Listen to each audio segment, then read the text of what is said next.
And then you got obviously posted to the mighty GR4. What were your first thoughts of the aircraft?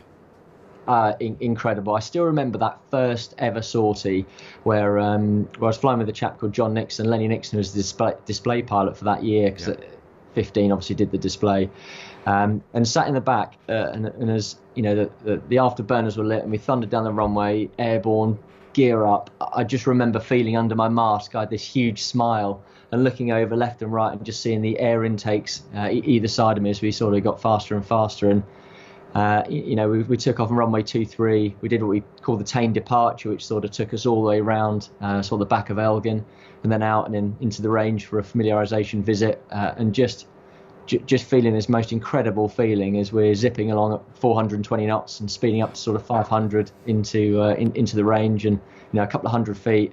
And then into a low-level route, and I don't think I stopped grinning from ear to ear. I don't think I did anything useful other than grin ear to ear and enjoy the trip. But absolutely incredible, and incredibly well prepared with the simulator that they had up there, and of course you're putting together all of the various elements from all of the training programs. The systems management from the Domini, the visual aspects, from the Hawk and the like, and all of the different sort of cycles, work programs that you go through, and building it all into one, to sort of operate that GR4 as one, with the pilot flying it. So incredible feeling.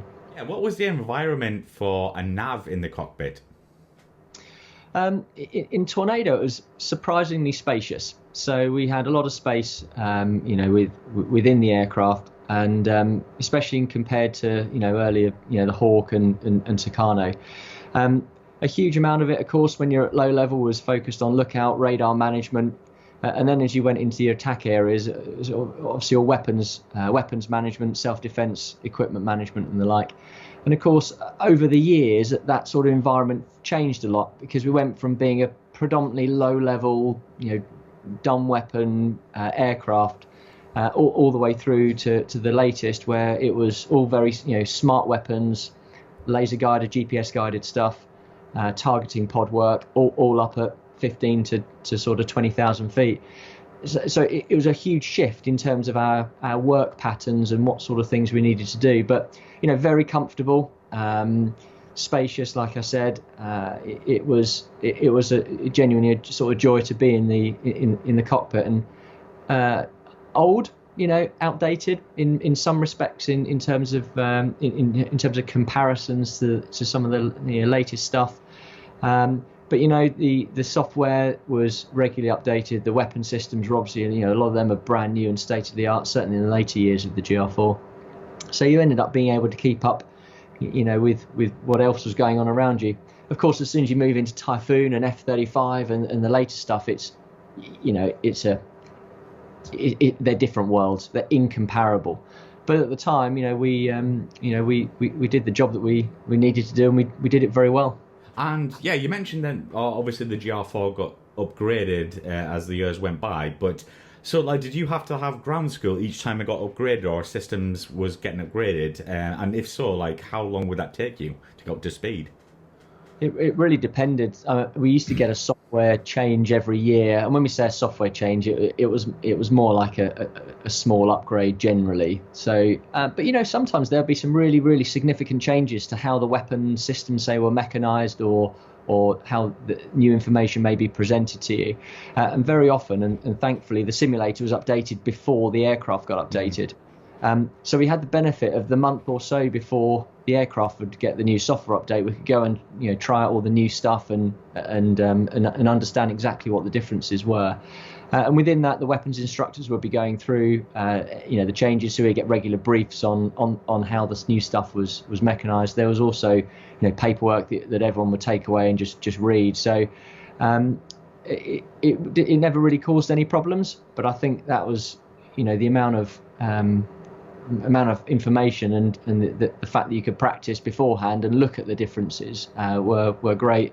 And it was a pain sometimes, because you'd have the simulator operating in a different software load to the real jet. So you get in the real jet after being in the sim for a few times, you'd be like, it works the old way.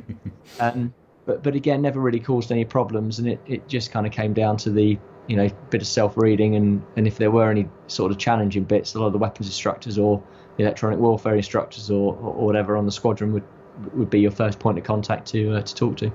So what was your first operational squadron, and was this a squadron you wanted to get posted to at that time? Yeah, so I went to 12 Squadron, who incidentally, the boss of that, right at the very end of my time, is now the current Chief of the Air Staff, Mike Wigston. And I wanted to stay up at Lossy because I absolutely loved it. I thought it was a really, really great place to be. And 12 at the time was a fantastic squadron, like they all were, but they were a fantastic squadron to be on. So for me, it was a dream. I've moved a couple of 100 feet from 15 across the to the HAS site that 12 was based at, and had a whale of a time. I spent quite a few years. I think I was up in Lossiemouth for probably 6 or so years, or 6 to 8 years, I think it was. And from there went to back to 15 for a bit, and then on 617. So but 12, great squadron, and sort of spent pretty much 3 years almost to the day there. Yeah, what were the best and worst points of operating the GR4 in your experience? Look, I think that some of the best bits were the crew environment. It was really, really good to be able to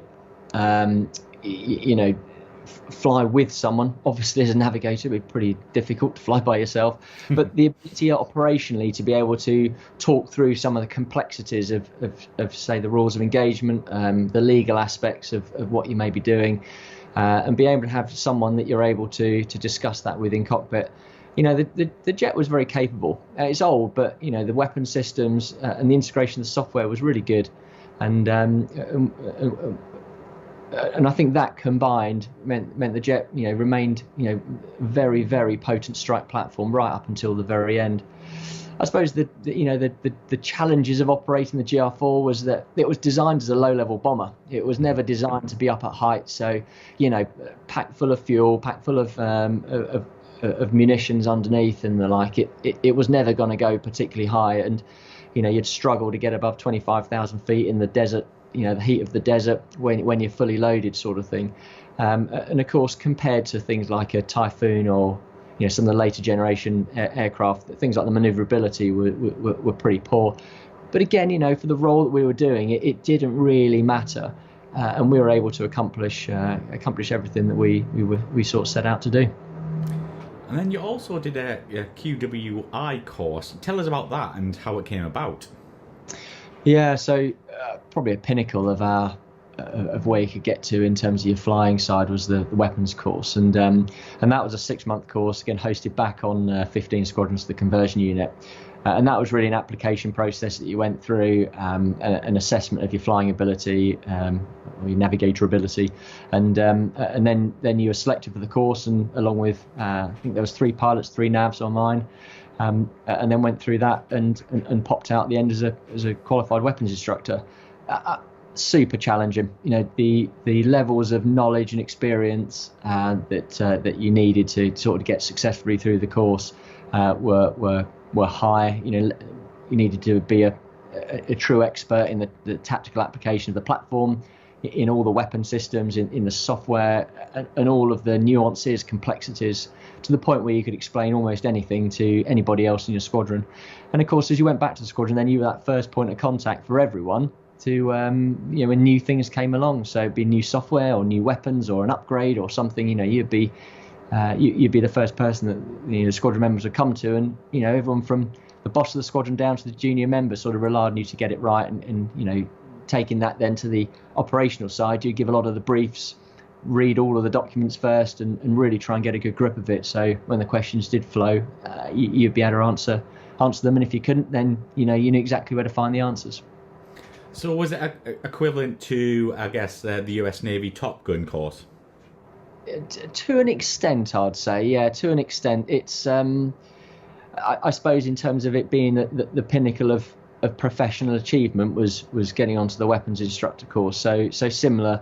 Obviously, we did a very limited amount of sort of air combat in the GR4, but I guess the F3 course would do a significant amount more. But in terms of professional standing, it was equivalent, and of course a lot of this as well was ensuring that you fully understood the integration of your platform and Tornado into wider sort of composite air operations, or CMAOs as we call them, and you also understand all the other aircraft out there and their capabilities and their limitations as well, so you can sort of try and fill the gaps when you're in big exercises of what's going on. Absolutely. And obviously we're going to come on to more of your Tornado flying later, but what squadrons were you posted to over your flying career? Yeah, so I started on 12 and then went back to 15, did the weapons course and also did some instructor time there as well, and then 617 for a little while. And then after that I was promoted, moved south, and spent a bit of time in a desk job before going to Marham and then on to 31. 31 was my sort of final operational squadron, and then I spent quite a bit of time in the sort of running the Tornado Standards unit, and then really finished my career within the headquarters side. So a fair spread of the squadrons. So it was good, really good to be on them all.